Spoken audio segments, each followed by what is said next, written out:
വീണ്ടും ശബരിമലയിലേക്കാണ് മകരവിളക്ക് ദർശനം കാത്തിരിക്കുകയാണ് ഭക്തലക്ഷങ്ങൾ സന്നിധാനത്ത്. പർണശാലകൾ കെട്ടി സന്നിധാനത്ത് പുലർച്ചെ മുതൽ കാത്തിരിക്കുകയാണ് ഭക്തർ. കർശന സുരക്ഷാ ക്രമീകരണങ്ങളാണ് ഒരുക്കിയിട്ടുള്ളത്. തിരുവാഭരണ ഘോഷയാത്ര വലിയനാവട്ടം ലക്ഷ്യമാക്കി നീങ്ങുകയാണ്. വൈകിട്ട് 6:15 കൊടിമരച്ചുവട്ടിൽ എത്തിച്ചേരും. അയ്യപ്പ വിഗ്രഹത്തിൽ തിരുവാഭരണം ചാർത്തിയുള്ള മഹാദീപാരാധനയ്ക്ക് ശേഷമാണ് പൊന്നമ്പലമേട്ടിൽ മകരജ്യോതി തെളിയുക. പ്രവീൺ പുരുഷോത്തമൻ നൽകും വിശദാംശങ്ങൾ. പ്രവീൺ, ഇനി 3 മണിക്കൂർ മാത്രമേ ഉള്ളൂ ഭക്തലക്ഷങ്ങൾ കാത്തിരിക്കുന്ന മഹാദീപാരാധനയ്ക്കും പൊന്നമ്പലമേട്ടിലെ മകരജ്യോതി ദൃശ്യമാകുന്നതിനും. പൂർണ്ണ സജ്ജമല്ലേ സന്നിധാനം?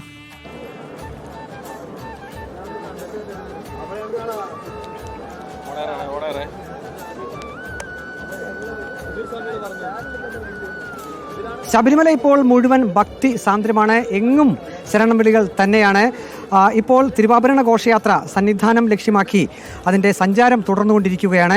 അല്പസമയം മുമ്പ് ഈ സന്നിധാനം ഇവിടെ മുഴുവൻ ശുചിയാക്കുന്ന ഒരു ക്രമീകരണങ്ങളൊക്കെ ഇവിടെ നടന്നിരുന്നു. കാരണം ഇനിയിപ്പോൾ ഇങ്ങോട്ടേക്ക് 18-ാം പടി ചവിട്ടി ഭക്തർക്ക് പ്രവേശനമില്ല. ഈ തിരുവാഭരണ ഘോഷയാത്ര സന്നിധാനത്ത് എത്തുന്നത് വരെ ഇനിയിപ്പോൾ ദർശനമില്ല. ഇപ്പോൾ നമുക്ക് ദൃശ്യത്തിൽ കാണാം, 18-ാം പടിയൊക്കെ അവർ വെള്ളമൊക്കെ ഒഴിച്ച് വൃത്തിയാക്കുകയാണ്.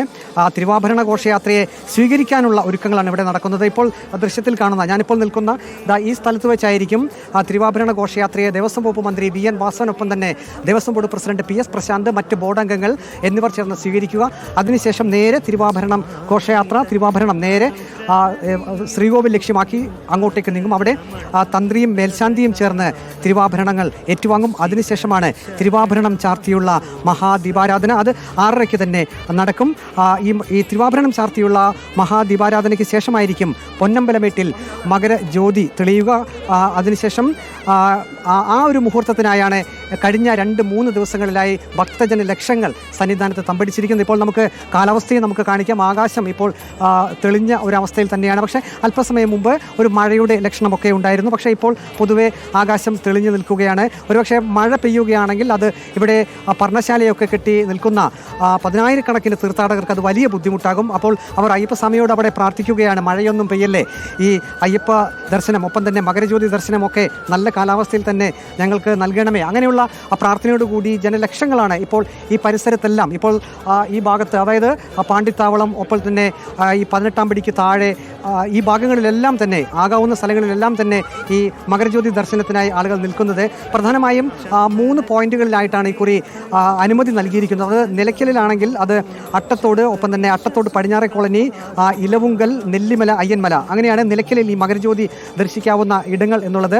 പമ്പയിലാണെങ്കിൽ അവിടെ ഹിൽ ടോപ്പ് മധ്യഭാഗം, വലിയാനവട്ടം എന്നിങ്ങനെയാണ് പമ്പയിൽ ഈ മകരജ്യോതി ദർശനത്തിന് ഏർപ്പാടുകൾ ചെയ്തിരിക്കുന്നത്. സന്നിധാനത്താണെങ്കിൽ അവിടെയാണ് ഏറ്റവും കൂടുതൽ വ്യൂ പോയിന്റുകൾ ഉള്ളത്. പാണ്ടിത്താവളം, ദർശന കോംപ്ലക്സിൻ്റെ പരിസരം, അന്നദാന മണ്ഡപത്തിൻ്റെ മുൻവശം, തിരുമുറ്റം തെക്കുഭാഗം, ആഴിയുടെ പരിസരം, കൊപ്രാക്കളം, ജ്യോതിനഗർ, ഫോറസ്റ്റ് ഓഫീസിൻ്റെ മുൻവശം, വാട്ടർ അതോറിറ്റി ഓഫീസിൻ്റെ പരിസരം, അങ്ങനെ നീണ്ട സംവിധാനങ്ങൾ സന്നിധാനത്ത് തന്നെ നിരവധി 5-ലധികം ഇടങ്ങൾ തന്നെ വ്യൂ പോയിന്റുകൾ കൃത്യമായും ഈ മകരജ്യോതി ദർശനത്തിന് തയ്യാറാക്കിയിട്ടുണ്ട്. ഈ മകരജ്യോതി ദർശന സമയത്താണ് സാധാരണയായി സന്നിധാനത്ത് ഏറ്റവും കൂടുതൽ തീർത്ഥാടകർ എത്തുന്നത്. അതായത് നമ്മൾ മണ്ഡലകാലം ആരംഭിച്ച് മകരവിളക്ക് തീർത്ഥാടന കാലം അവസാനിക്കുമ്പോൾ നാം നോക്കുമ്പോൾ അവസാനത്തെ ഈ 3 ദിവസങ്ങളിലാണ് ഏറ്റവും കൂടുതൽ ഭക്തർ എത്തുന്നത്. ഇപ്പോൾ തന്നെ ദേവസ്വം ബോർഡിൻ്റെ ഒരു കണക്ക് പ്രകാരം 2 ലക്ഷത്തോളം തീർത്ഥാടകർ ഈ പരിസരങ്ങളിലായി മകരജ്യോതി ദർശനത്തിനായി എത്തിയിട്ടുണ്ട് എന്നാണ് കണക്കാക്കുന്നത്. ഇപ്പോൾ നമുക്ക് ഈ അമ്പലം ക്ഷേത്രം അലങ്കരിച്ചിരിക്കുന്നത് കൂടി കാണാം. ഇത് പ്രത്യേക രീതിയിലൊക്കെ ക്ഷേത്രം അലങ്കരിച്ചിരിക്കുന്നു. ആ ക്ഷേത്രത്തിൻ്റെ പരിസരം മുഴുവൻ വെള്ളം ഒഴിച്ചൊക്കെ വൃത്തിയാക്കി, അങ്ങനെ ശുദ്ധീകരണ പ്രക്രിയ മുഴുവൻ നടത്തിയിരിക്കുന്നു. ഇനി ഏവരുടെയും കണ്ണുകൾ പൊന്നമ്പല മേട്ടിലേക്കാണ്. അവിടെ മകരജ്യോതി തെളിയുന്ന ആ മുഹൂർത്തം, അതിനായാണ് ജനലക്ഷങ്ങൾ ഇപ്പോൾ തന്നെ ശബരിമല സന്നിധാനത്ത് തടിച്ചുകൂടിയിരിക്കുന്നു. ഇപ്പോൾ ദൃശ്യത്തിൽ കാണുന്നത് മനോഹരമായ ശബരിമല അയ്യപ്പസ്വാമിയുടെ ഒരു രൂപമാണ്. ഇത് ഈ മകരജ്യോതി ദർശന ദിവസം, ആ ദിവസത്തിന് വേണ്ടി മാത്രമായി തയ്യാറാക്കിയതാണ്. വളരെ മനോഹരമായിട്ടുള്ള ഒരു രൂപം തന്നെ. അതുപോലെ ക്ഷേത്രത്തിൻ്റെ മുകൾ വശത്തും ഇതേ രീതിയിൽ തന്നെ അലങ്കാരങ്ങൾ തയ്യാറാക്കിയിട്ടുണ്ട്.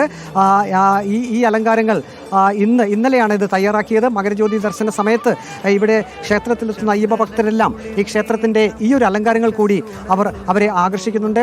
ഒപ്പം തന്നെ സുരക്ഷാ സംവിധാനങ്ങളാണ് ഇക്കുറി ഏറ്റവും പ്രത്യേകതയുള്ളത്. കാരണം സാധാരണഗതിയിൽ ഈ മകരജ്യോതി ദർശനത്തിന് ശേഷം കൂട്ടത്തോടെ അയ്യപ്പ ഭക്തർ മലയിറങ്ങാനുള്ളൊരു സാഹചര്യമുണ്ട്.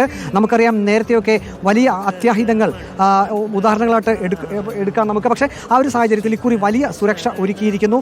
ഇപ്പോൾ നമുക്ക് സാധാരണ ഈ സമയത്തൊക്കെ, കഴിഞ്ഞ ദിവസങ്ങളിലൊക്കെ ഈ ഭാഗത്ത് വലിയ തിരക്ക് അനുഭവപ്പെടേണ്ടതായിരുന്നു. പക്ഷേ ഇന്നത്തെ ദിവസത്തിൻ്റെ പ്രത്യേകത ഇത് തന്നെയാണ്. ഇപ്പോൾ ക്ഷേത്രത്തിൻ്റെ ആ പരിസരത്ത് ഭക്തർ ആരുമില്ല, എല്ലാവരും ഈ ക്ഷേത്ര പരിസരത്താണ്. ഇപ്പോൾ ഇവിടെയുള്ളത് സുരക്ഷാ ഉദ്യോഗസ്ഥരും മറ്റ് വളണ്ടിയേഴ്സും മാത്രമാണ്. ഉന്നത പോലീസ് ഉദ്യോഗസ്ഥരെല്ലാം തന്നെ ഇവിടെ എത്തിയിട്ടുണ്ട്. ADGP ശ്രീജിത്തിൻ്റെ പ്രത്യേക മേൽനോട്ടം തന്നെയുണ്ട്. നമുക്കറിയാം, കഴിഞ്ഞ മകരവിളക്ക് തീർത്ഥാടന കാലത്ത് വലിയ പരാതികൾ സന്നിധാനത്ത്